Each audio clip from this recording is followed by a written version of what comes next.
یہ سلیمان علیہ السلام تھے۔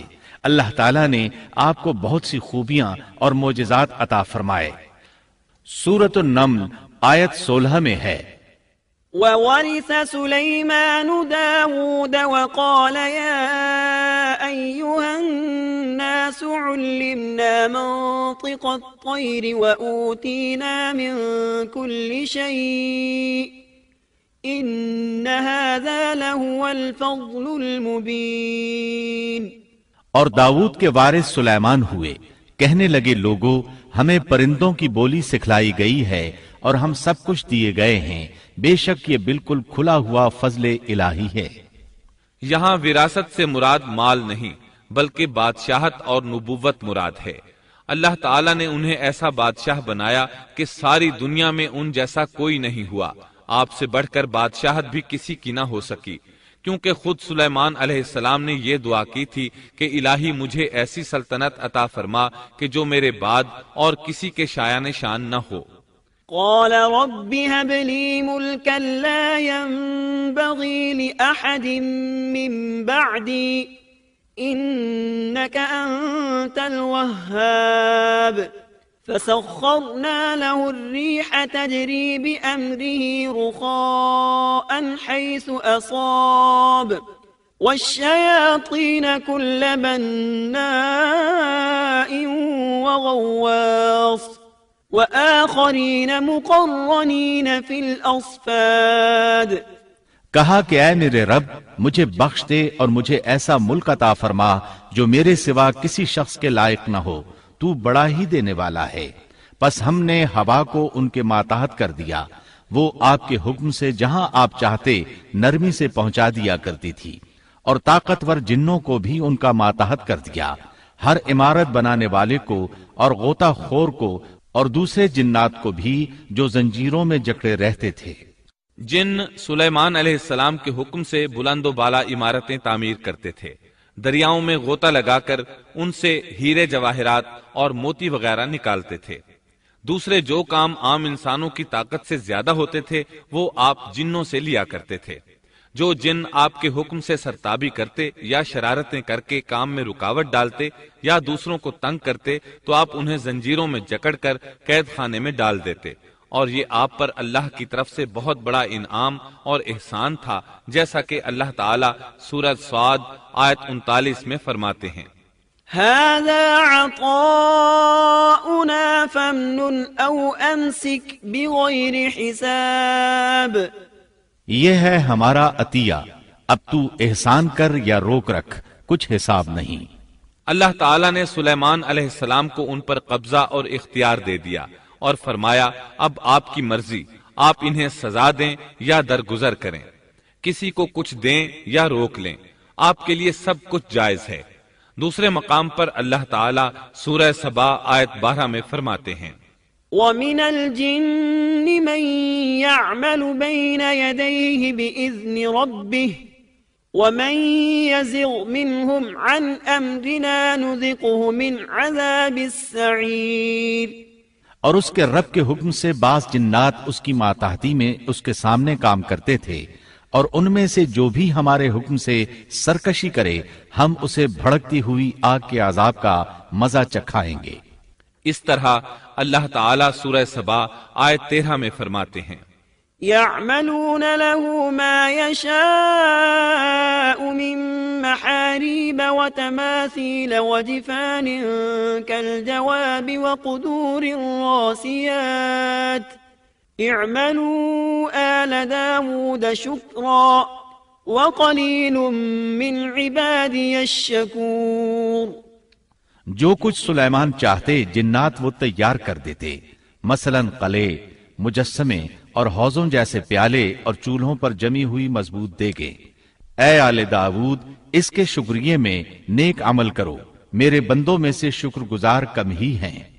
یعنی جنات سلیمان علیہ السلام کے حکم کے مطابق بڑے بڑے محل، مساجد، قلعے، مختلف مساجد کے ماڈل یا سینریوں کے ماڈل، بڑے بڑے تھال اور اتنی بڑی دیگیں بناتے تھے جو بوجھل اور نقل و حمل کے قابل نہ ہونے کی وجہ سے کسی خاص مقام پر نصب کر دی جاتی تھی، اور یہ آپ پر اللہ تعالیٰ کا عظیم احسان تھا۔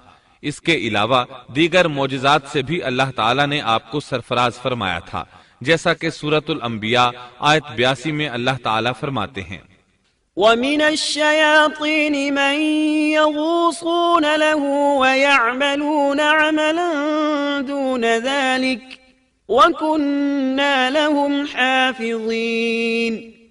اسی طرح بہت سے شیاطین بھی ہم نے اس کے تابع کیے تھے جو اس کے فرمان سے غوطہ لگاتے تھے، اور اس کے سوا بھی بہت سے کام کرتے تھے، ان کے نگہبان ہم ہی تھے۔ یہ تمام اقتدار اللہ تعالیٰ نے آپ کو عطا کیا تھا۔ آپ کے معجزات میں سے ایک معجزہ یہ بھی تھا کہ ہوا آپ کے لیے مسخر یعنی مطیع و فرما بردار تھی۔ اللہ تعالیٰ سورہ صاد آیت 36 میں فرماتے ہیں، فَسَخَّرْنَا لَهُ الرِّيحَ تَجْرِي بِأَمْرِهِ رُخَاءً حَيْثُ أَصَابَ، پس ہم نے ہوا کو ان کے ماتحت کر دیا، وہ آپ کے حکم سے جہاں آپ چاہتے نرمی سے پہنچا دیا کرتی تھی۔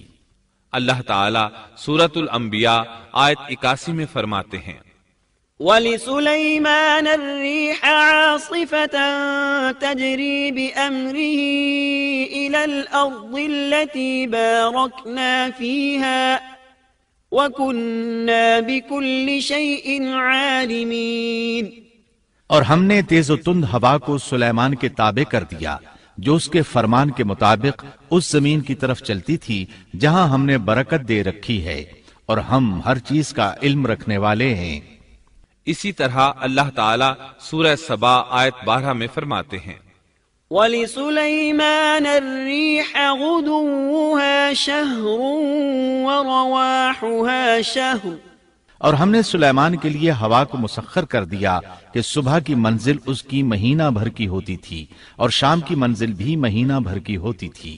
دیگر معجزات کی طرح اللہ تعالیٰ نے سلیمان علیہ السلام کو یہ معجزہ بھی عطا فرمایا کہ تیز و تند ہوا کو ان کا تابع فرمان بنا دیا۔ آپ اس ہوا کو جس طرح کا حکم دیتے وہ حکم کی تعمیل کرتی، اور اس طرح آپ ایک ماہ کا سفر چند گھنٹوں میں طے کر لیا کرتے تھے۔ داؤد علیہ السلام کو تو اللہ تعالیٰ نے لوہے کی ڈھلائی کا کام سکھایا تھا، جبکہ سلیمان علیہ السلام کو لوہے کی ڈھلائی کے علاوہ تانبے کی ڈھلائی کا فن بھی سکھایا۔ سورہ سبا آیت 12 میں اللہ تعالیٰ فرماتے ہیں، وَأَسَلْنَا لَهُ عَيْنَ الْقِطْرِ، اور ہم نے اس کے لیے تانبے کا چشمہ بہا دیا۔ اس چشمے میں پانی کی بجائے تانبا بہتا تھا، آپ اس سے جو چاہتے بنا لیتے۔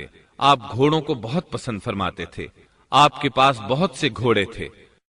اللہ تعالیٰ سورۃ صاد آیت 30 تا 33 میں فرماتے ہیں، وَوَهَبْنَا لِدَاوُودَ سُلَيْمَانَ نِعْمَ الْعَبْدُ إِنَّهُ أَوَّابٌ إِذْ عُرِضَ عَلَيْهِ بِالْعَشِيِّ الصَّافِنَاتُ الْجِيَادُ فقال إني أحببت حب الخير عن ذكر ربي حتى توارت بالحجاب ردوها علي فطفق مسحا بالسوق والأعناق۔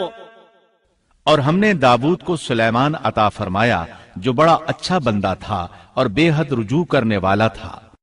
جب ان کے سامنے شام کے وقت تیز رو خاصے کے گھوڑے پیش کیے گئے تو کہنے لگے، میں نے ان گھوڑوں پر اپنے پروردگار کی یاد کو ترجیح دی یہاں تک کہ آفتاب غروب ہو گیا۔ ان گھوڑوں کو دوبارہ میرے سامنے لاؤ۔ پھر تو ان کی پنڈلیوں اور گردنوں پر ہاتھ پھیرنے لگے۔ گھوڑے 20,000 سے زائد تھے۔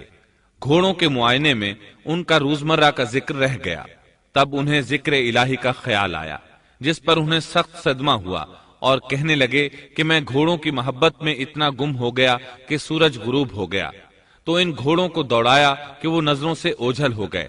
پھر انہیں دوبارہ طلب کیا اور پیار محبت سے ان کی پنڈلیوں اور گردنوں پر ہاتھ پھیرنا شروع کر دیا۔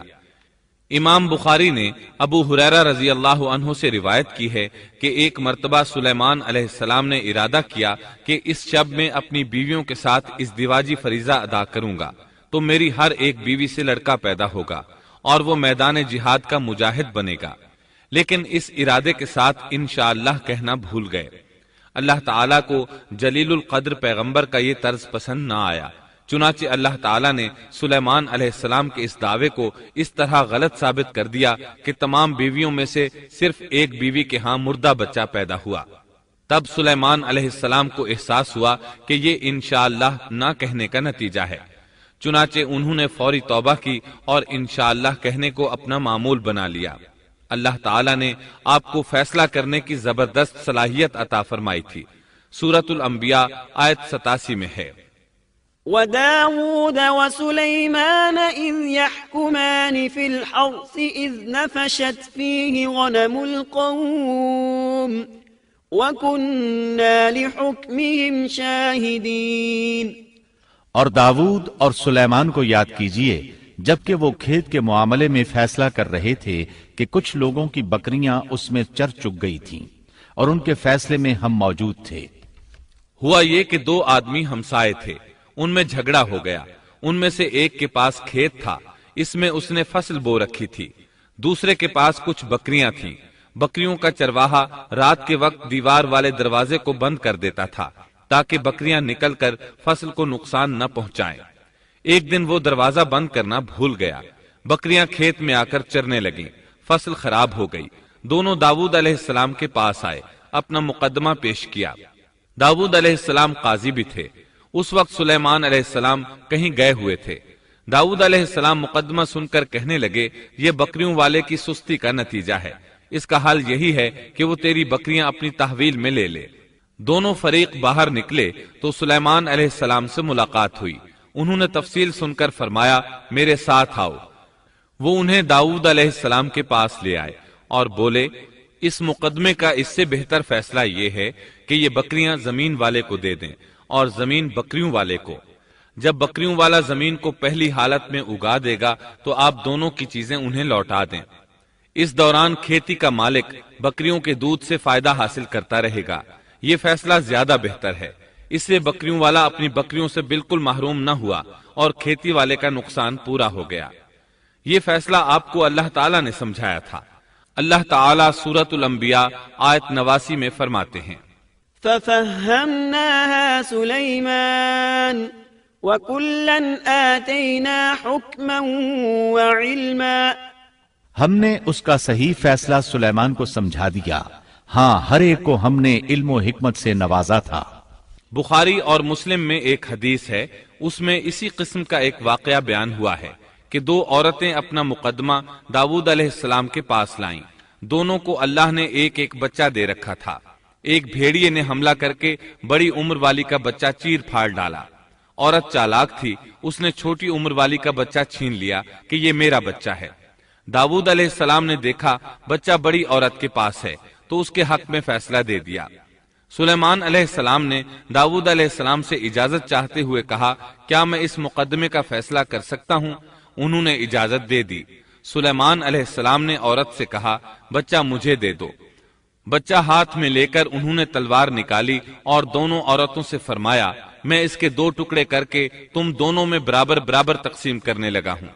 یہ سن کر بڑی عورت بولی کہ ٹھیک ہے، جبکہ چھوٹی عورت مامتا کی وجہ سے چلا اٹھی کہ آپ اسے زندہ رہنے دیں اور اسے دے دیں۔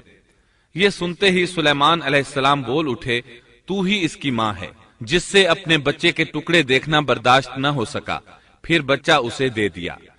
سلیمان علیہ السلام کا ایک تیسرا واقعہ قرآن میں یوں ہے، سورۃ النمل آیت 17 اور 18 میں ہے، وحشر لسليمان جنوده من الجن والإنس والطير فهم يوزعون حتى إذا أتوا على واد النمل قالت نملة يا أيها النمل ادخلوا مساكنكم لا يحطمنكم سليمان وجنوده وهم لا يشعرون۔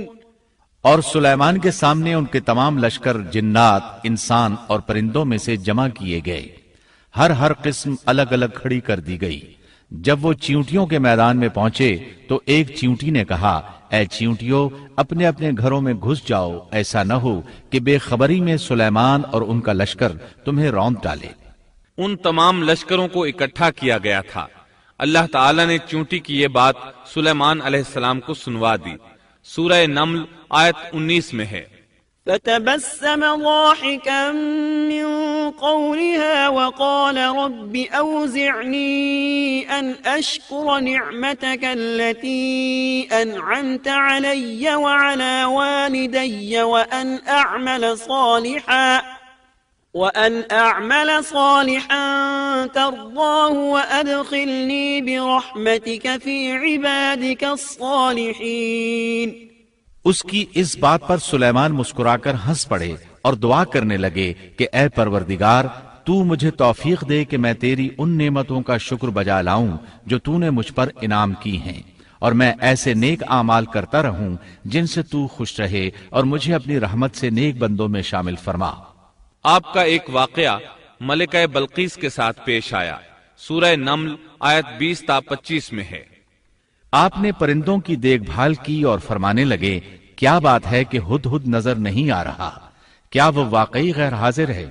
یقیناً میں اسے سخت سزا دوں گا یا اسے ذبح کر ڈالوں گا، یا وہ میرے سامنے کوئی معقول وجہ بیان کرے۔ کچھ زیادہ دیر نہ گزری تھی کہ اس نے آ کر کہا، میں ایک ایسی خبر لایا ہوں کہ آپ کو اس کی خبر ہی نہیں، اور میں سبا کی ایک سچی خبر آپ کے پاس لایا ہوں۔ میں نے دیکھا ہے کہ ان کی بادشاہ ایک عورت ہے جسے ہر قسم کی چیز سے کچھ نہ کچھ دیا گیا ہے، اور اس کا تخت بھی بڑا عظیم ہے۔ میں نے اسے اور اس کی قوم کو اللہ تعالیٰ کو چھوڑ کر سورج کو سجدہ کرتے ہوئے پایا ہے۔ شیطان نے ان کے کام مزین کر کے انہیں دکھلا کر سیدھے راستے سے ہٹا دیا ہے، پس وہ ہدایت پر نہیں آتے کہ اسی اللہ کو سجدہ کریں جو آسمانوں اور زمینوں کی پوشیدہ چیزوں کو باہر نکالتا ہے، اور جو کچھ تم چھپاتے اور ظاہر کرتے ہو وہ سب کچھ جانتا ہے۔ ہدہد نے اللہ تعالیٰ کی یہ صفت اس لیے بیان کی کہ یہ اپنی حس کے ذریعے زمین میں پانی والے حصے کا پتہ چلا لیتا ہے۔ سلیمان علیہ السلام کو بھی یہی ہدہد بتایا کرتا تھا کہ پانی کہاں ہے، پھر آپ جنات کے ذریعے پانی نکلواتے تھے۔ یہ اطلاع سن کر سلیمان علیہ السلام حیران ہوئے۔ آپ نے ہدہد سے کہا، ہم ابھی تمہاری بات کی تصدیق کر لیتے ہیں۔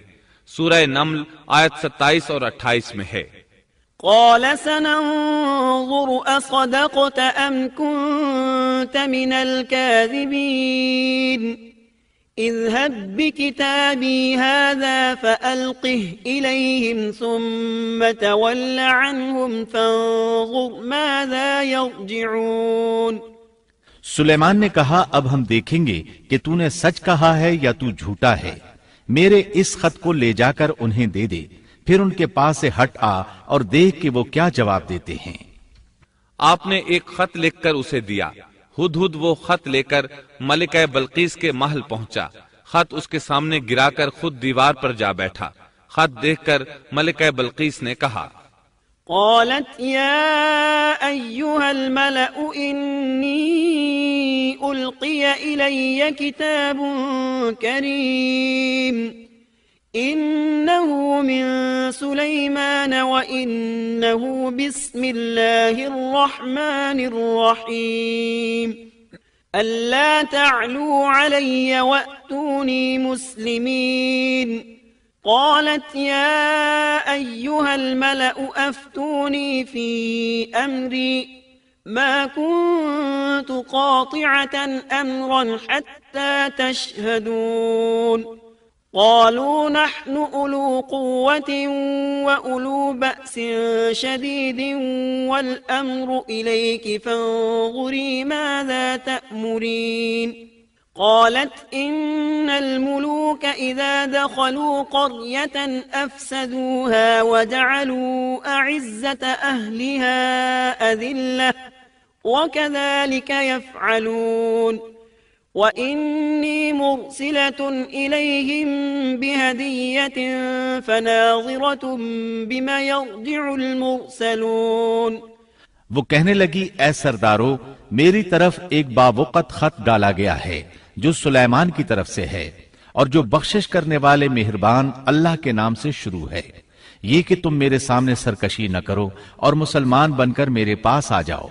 اس نے کہا اے میرے سردارو، تم میرے اس معاملے میں مجھے مشورہ دو، میں کسی امر کا قطعی فیصلہ جب تک تمہاری موجودگی اور رائے نہ ہو نہیں کیا کرتی۔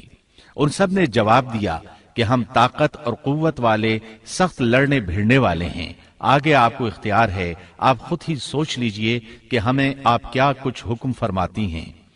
اس نے کہا کہ بادشاہ جب کسی بستی میں گھستے ہیں تو اسے اجاڑ دیتے ہیں اور وہاں کے باعزت لوگوں کو ذلیل کر دیتے ہیں، اور یہ لوگ بھی ایسا ہی کریں گے۔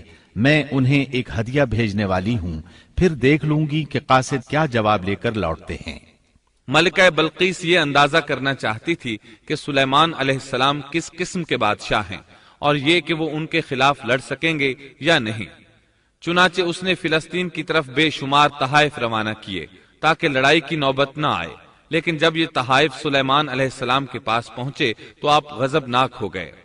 فلما جاء سليمان قال أتمدونني بمال فما آتاني الله خير مما آتاكم بل أنتم بهديتكم تفرحون ارجع إليهم فلنأتينهم بجنود لا قبل لهم بها ولنخرجنهم منها أذلة وهم صاغرون۔ بس جب قاصد سلیمان کے پاس پہنچا تو آپ نے فرمایا کیا تم مال سے مجھے مدد دینا چاہتے ہو؟ مجھے تو میرے رب نے اس سے بہت بہتر دے رکھا ہے جو اس نے تمہیں دیا ہے، بس تم ہی اپنے تحفے سے خوش رہو۔ جا ان کی طرف واپس لوٹ جا، ہم ان کے مقابلے پر وہ لشکر لائیں گے جن کے سامنے پڑنے کی ان میں طاقت نہیں، اور ہم انہیں ذلیل و پست کر کے وہاں سے نکال باہر کریں گے۔ قاصد ان کا جواب سن کر اور یہ صورتحال دیکھ کر دہشت زدہ ہو گئے۔ انہوں نے بلقیس کے پاس جا کر ساری حقیقت بیان کر دی۔ ملکہ بلقیس نے انہیں پیغام بھجوایا کہ ہم اسلام قبول کرنے کے لیے تیار ہیں۔ سلیمان علیہ السلام تک اس کا پیغام پہنچا تو آپ اپنے درباریوں کی طرف متوجہ ہوئے۔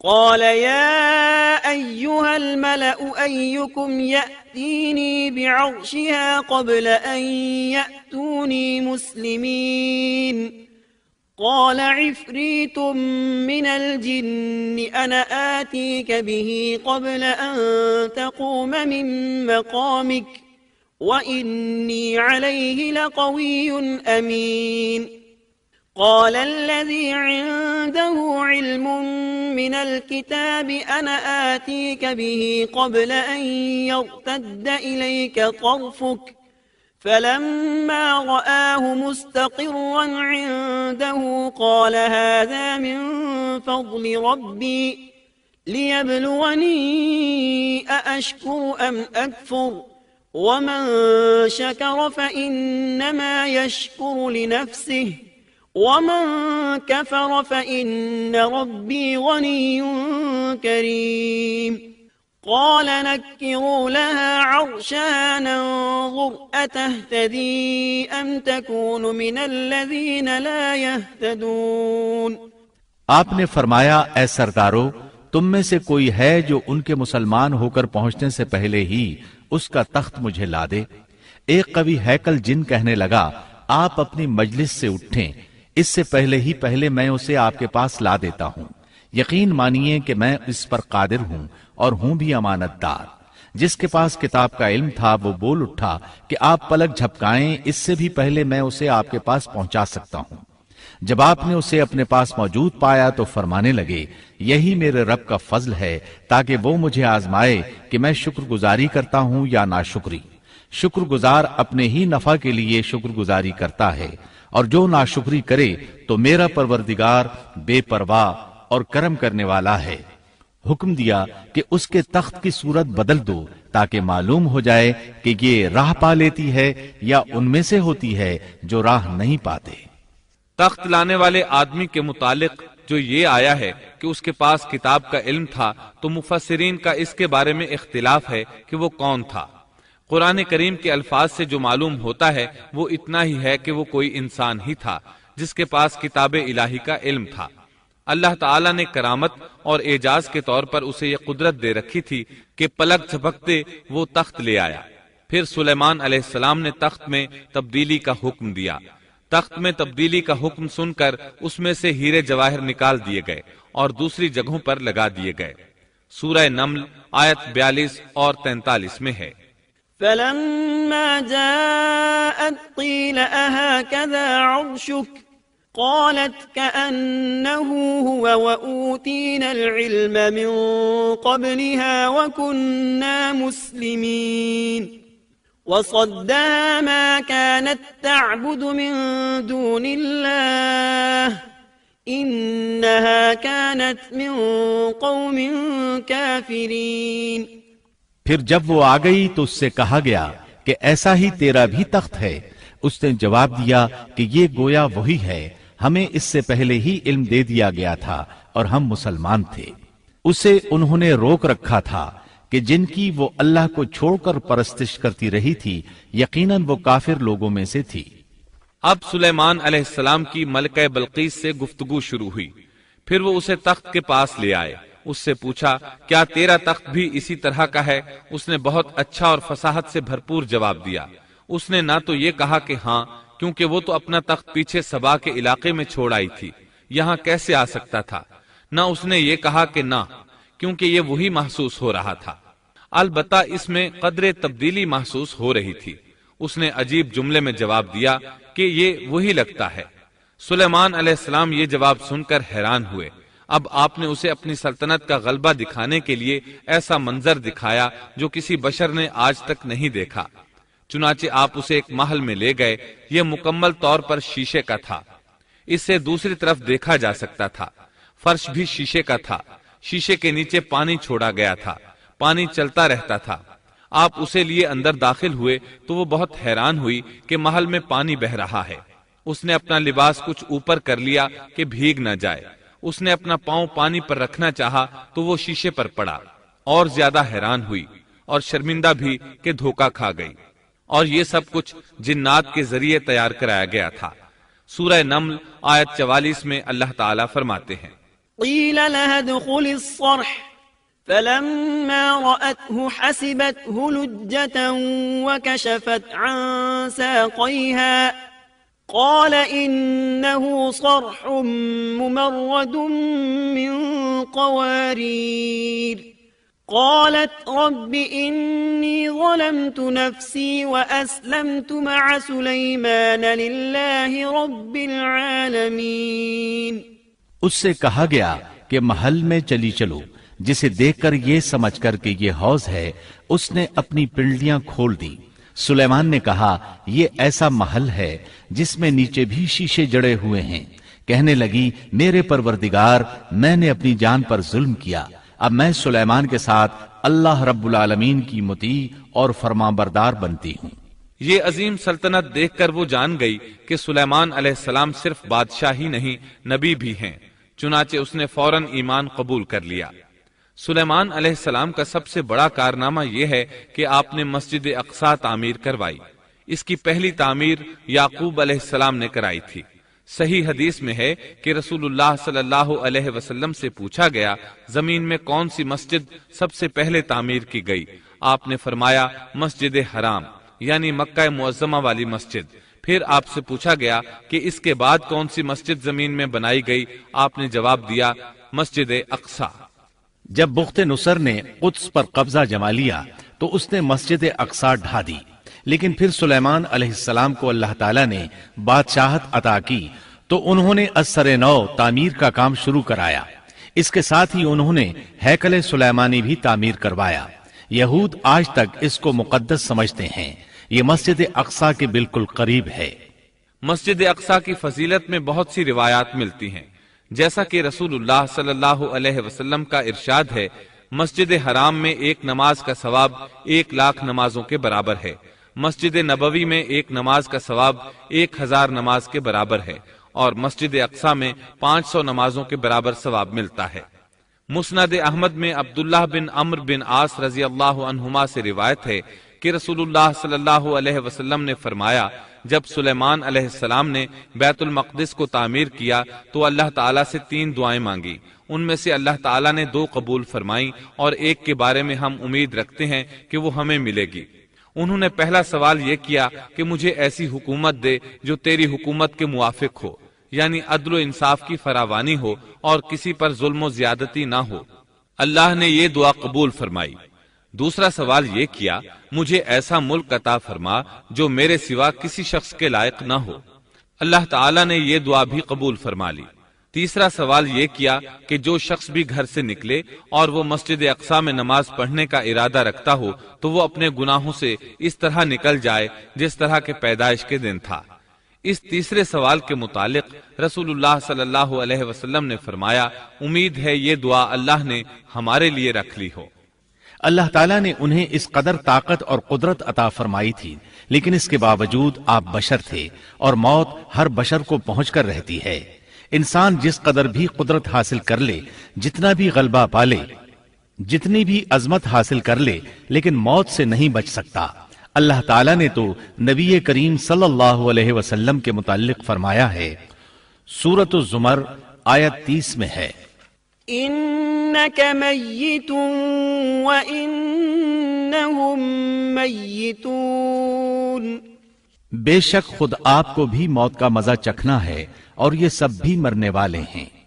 اللہ تعالیٰ نے چاہا کہ سلیمان علیہ السلام کی موت سے بھی لوگوں کو عبرت ہو اور نشانیاں ظاہر ہوں، کیونکہ اس دور میں لوگ جنات کے فتنے میں مبتلا تھے۔ یہ خیال کرتے تھے کہ جنات کو غیب کا علم ہے۔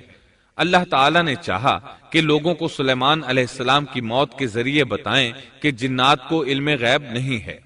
ایک دن سلیمان علیہ السلام نے جنات کو سختی کے ساتھ مسخر کیا اور وہ آپ کے سامنے کام کرنے لگے۔ آپ ان کی نگرانی کرتے رہتے۔ جنات کے دلوں میں آپ کا بہت خوف تھا۔